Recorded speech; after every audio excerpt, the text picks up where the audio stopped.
Actually ఇంకా చాలా మందికి ఉన్న ఈ 'అల్లు అర్జున్‌కి' ఒక కేస్‌లో జరిగిన ఈ ఈ నిన్నంతా జరిగిన ఇన్సిడెంట్‌లో చాలా మందికున్న డౌట్ ఏంటంటే, ఏంటి ఇంత తొందరగా ఇలా చేసేసారు? ఇందులో ప్రభుత్వం ఏమైనా ఇది ఉందా? వాళ్ళ కుటుంబంలో ఉన్న కొన్ని కాంప్లికేషన్స్ వల్ల ఎవరైనా ఇన్‌ఫ్లుయెన్స్ చేశారా? ఒక ప్రభుత్వం నుంచి ఇంకొక ప్రభుత్వానికి ఏమన్నా ఇన్‌ఫ్లుయెన్స్ చేసిన వాళ్ళు ఉన్నారా?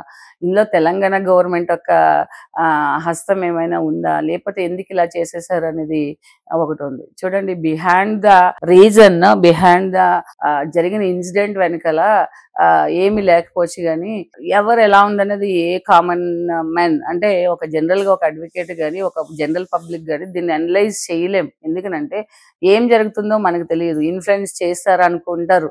కానీ చేసి ఉండకపోవచ్చు, చేసి ఉండొచ్చు. అది ఎంతవరకు కరెక్ట్ అనేది తెలీదు. ఒకవేళ నిజంగా వాళ్ళు పోలీసుని ఇన్‌ఫ్లుయెన్స్ చేసి కేసు బుక్ చేస్తే అదే జడ్జెస్‌ని కూడా ఒక సీఎం ఇన్‌ఫ్లుయెన్స్ చేయొచ్చు. సో, అది ఎంతవరకు కరెక్ట్ అనేది మనం ఇచ్చారు, ఇవ్వలేదు, లేకపోతే ఒక హస్తం ఉంది, ప్రభుత్వం హస్తం ఉంది లేదనడానికి మనం క్లియర్‌గా చెప్పలేము. నాకు తెలిసి నేను యాజ్ ఎ అడ్వకేట్ ఏంటంటే ఆహ్, వాళ్ళకేదో ప్రెజర్స్ ఉండొచ్చు. లేకపోతే పబ్లిక్ వాళ్ళని క్వెషన్ చేస్తుందనో, ఒక పర్సన్ చనిపోతే మీరు ఎందుకని ఒక సెలబ్రిటీ కాబట్టి వదిలేసారా? అదే కామన్ మ్యాన్ అయితే వదిలేస్తారా అని అందులో 7గురిని అరెస్ట్ చేశారు. వాళ్ళ మీద మీరు సీరియస్‌గా యాక్షన్ తీసుకున్నారు. అల్లు అర్జున్ మీద ఎందుకు తీసుకోలేదని అంటారని పోలీసు అలా చేశారా? లేకపోతే నిజంగా ప్రభుత్వం హస్తం ఉందా అనేది మనకు తెలీదు. ఎందుకనంటే ఇంత చిన్న కేస్ అని కాదు. ఒక పర్సన్ చనిపోవడం అనేది ఒక ఒక చిన్న బాబు వెంటిలేటర్ మీద ఉండి ప అంటే ఒక మృత్యువుతో పోరాడటం అనేది చిన్న విషయం కాదు. కానీ అది యాక్సిడెంటల్‌గా జరిగింది కాబట్టి ప్రభుత్వం ఇన్వాల్వ్ అయిపోయి దీన్నేదో చాలా ఒక దేశద్రోహం కింద కేసు కింద తీయడానికి లేదు. అలాగే ఏంటంటే ఎవరి బిజినెస్ కోసం వాళ్ళు చేసుకుంటున్నారు కాబట్టి వ్యక్తిగతంగానే చూడాలి తప్పిస్తే అతను హీరో కాబట్టి ఇది చేశారు, హీరో కాబట్టి అతన్ని అరెస్ట్ చేశారు అని అది లేదు. జనరల్‌గా చాలా విషయాల్లో అక్కడ లేని వాళ్ళు కూడా కొన్ని సందర్భాల్లో అరెస్ట్ అవుతూ ఉంటారు. అది మన పోలీస్ వ్యవస్థలో ఉన్న కొన్ని లోపాలనే చెప్పాలి. సో, కూడా వెళ్ళిన వాళ్ళు కూడా అరెస్ట్ అవుతారు. వాళ్ళకసలు ఎక్కడికెళ్తున్నారో తెలియకపోయినా ఒక ఫాలో అయ్యి వెళ్ళిపోయి ఇక్కడ చిన్న పనుంది ఎళ్ళొద్దామా అంటే ఎళ్ళినోళ్ళు కూడా ఆళ్ళమ్మో మాకేం తెలీదని నెత్తి నోరు బాదుకున్నా కూడా పోలీసులు వదిలిపెట్టరు. ఎందుకంటే ఆ కూడా వెళ్ళినోళ్ళు కూడా అందులో భాగస్వామ్యం ఉంది. అందులో వాళ్ళకి తెలిసే వెళ్లారు. వాళ్ళు ఉద్దేశపూర్వకంగా వెళ్లారని చెప్పి పోలీసులు రాయడం వల్ల కోర్టు కూడా దాన్ని అలా తీసుకుంటది. సో, దాన్ని నిరూపించుకోవాల్సిన బాధ్యత ఎవరికుంటుందంటే ఆ సదరు వ్యక్తి పైనే ఉంటుంది. సో, ఇందులో తెలంగాణ ప్రభుత్వం ఇన్వాల్వ్ అవ్వడం వల్ల అరెస్ట్ చేశారా? లేకపోతే ఆంధ్రప్రదేశ్ ప్రభుత్వం ఇన్వాల్వ్ అవ్వడం వల్ల రిలీజ్ చేశారా? అనేది పక్కన పెడితే ఏదైనా కూడా చట్టం అనేది ఒకేలా చూస్తుంది. చూడవలసిన పరిస్థితులు కూడా ఉన్నాయి. పాత రోజుల్లో గాని ఏదైనా ఇన్సిడెంట్ జరిగినప్పుడు, ఏదన్నా వ్యవస్థలో లోపాలున్నప్పుడు దాన్ని కప్పిపుచ్చుకునే అవకాశం అయితే ఇప్పుడు లేదు. ఎందుకంటే ప్రతి ఒక్కళ్ళకి కూడా ఒక రెస్పాన్సిబిలిటీ ఉంది. క్వెషన్ చేస్తున్నారు. అవసరమైతే హైకోర్టులో పిల్లేస్తున్నారు.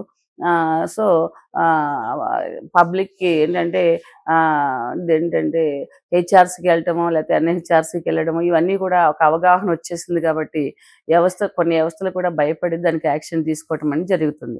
సో, ప్రతి దానిలోనూ కూడా ఒక వీఐపీ లేకపోతే ఒక సెలబ్రిటీ, ఒక బిజినెస్ పర్సన్ వాళ్ళు తప్పు చేసినప్పుడు పోలీసు అనే సిస్టమ్ అనేది తన పని తాను చేసుకోకపోతే, లేదా కోర్టు తన పని తాను చేసుకోకపోతే ఇందులో ప్రభుత్వం ఇన్వాల్వ్‌మెంట్ ఉంది. ప్రభుత్వం ఇలా చేసింది అనుకోవడం కూడా తెలుసుకోకుండా మాట్లాడడం కూడా కరెక్ట్ కాదు.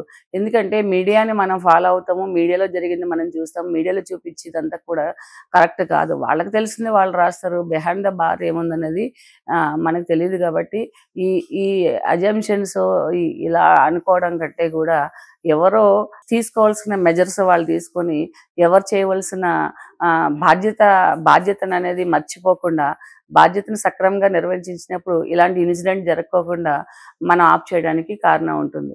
ఇంకోటి ఏంటంటే ప్రతిదాన్ని వ్యవస్థను తప్పుపట్టడము, పోలీసుని తప్పుపట్టడము, గవర్నమెంట్‌ని తప్పుపట్టడము, అక్కడ జరిగిన ఇన్సిడెంట్‌కి వాళ్ళని బాధ్యులు చేయడం కంటే కూడా ఒక కామన్ మ్యాన్‌గా, ఒక ప్రేక్షకుడిగా మనం తీసుకోవాల్సిన జాగ్రత్తలేంటి?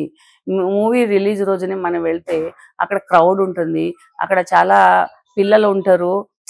అంటే అబ్బాయిలుంటారు. అక్కడంతా వాళ్ళు చాలా అల్లరి చేస్తారు, కొంతమంది తాగి వస్తారు, కొంతమంది ఆవరగా ఇది చేస్తారు. ఫ్యాన్స్ అని చెప్పేసేసి వాళ్ళు ఒళ్ళు మర్చిపోయి చాలా వికృతమైన చేష్టలు చేసేవాళ్ళు కూడా ఉన్నారు. అంటే గోళ్ళు ఎక్కేసేవాళ్ళు, లేకపోతే అది ఎక్కేసేవారు, కార్లు ఎక్కేసి ఇలా రకరకాలుగా చేసి వాళ్ళ ఆనందాన్ని ప్రదర్శిస్తూ ఉంటారు. మనం చాలా చోట్ల చూస్తుంటాం. అప్పుడు ఏంటంటే మామూలుగా ఇప్పుడు ఒక మిడిల్ ఏజ్ వాళ్ళు కానీ, లేకపోతే కొన్ని అంటే జనాలలో కొంతమందికి ఒక ఫోబియా వచ్చేస్తుంది. ఆ క్రౌడ్ని తట్టుకోలేక కళ్ళు తిరిగి పడిపోవడము, లేకపోతే ఒక పానిక్ అయిపోవడము ఉంటారు. అలాగే పిల్లలు కూడా గుక్క పట్టి ఆడడము, వాళ్ళని బయట తిప్పడం, ఇలాంటి మినిమం కామన్ సెన్స్ తోటి కూడా పబ్లిక్ వ్యవహరించాలి. అంటే రిలీజ్ రోజుని ఇలాంటి వాటికి వెళ్ళిపోయేసి అక్కడ జరిగిన ఇన్సిడెంట్స్ అయితే ఉన్నాయో వాటినన్నిటినీ కూడా వాళ్ళనే బాధ్యులు చేయడం కంటే కూడా వీళ్ళు తీసుకోవాల్సిన జాగ్రత్తలు, అదే చిన్నపిల్లలతో కానీ, ఆడవాళ్ళు కానీ, పెద్దవాళ్ళు కానీ, లేకపోతే కొంచెం అనారోగ్య పరిస్థితులు ఉన్న వాళ్ళు కానీ ఇంతమంది క్రౌడ్లోకి వెళ్ళిపోయి ప్రాబ్లమ్స్ తెచ్చుకునే కంటే సెకండ్ డే వెళ్ళండి, థర్డ్ డే వెళ్ళండి, ఫోర్త్ డే వెళ్ళండి. సినిమా అంత తొందరగా ఏం తీసేయరు కదా. ఒక పాన్ ఇండియా మూవీ అన్నప్పుడు కనీసం 1 వీక్ అయినా థియేటర్లో ఆడడానికి ఛాన్సెస్ ఎక్కువ ఉన్నాయి. సో దట్ ఆ రోజే సినిమా చూడకపోతే ఏదో అయిపోతుంది అని ప్రాణాల మీద తెచ్చుకోకండి. ఈ ఇన్సిడెంట్ ఇంతటితో అయిపోయింది. ఇంకొక మూవీ రిలీజ్ అయినప్పుడు ఇలాంటి ఇన్సిడెంట్స్ ఏమైనా అయితే ఇంత క్రౌడ్ ఉంటే కనుక అక్కడి నుంచి సేఫ్గా మనం భయపడాలంటే వెళ్ళకుండా ఉంటేనే మంచిది.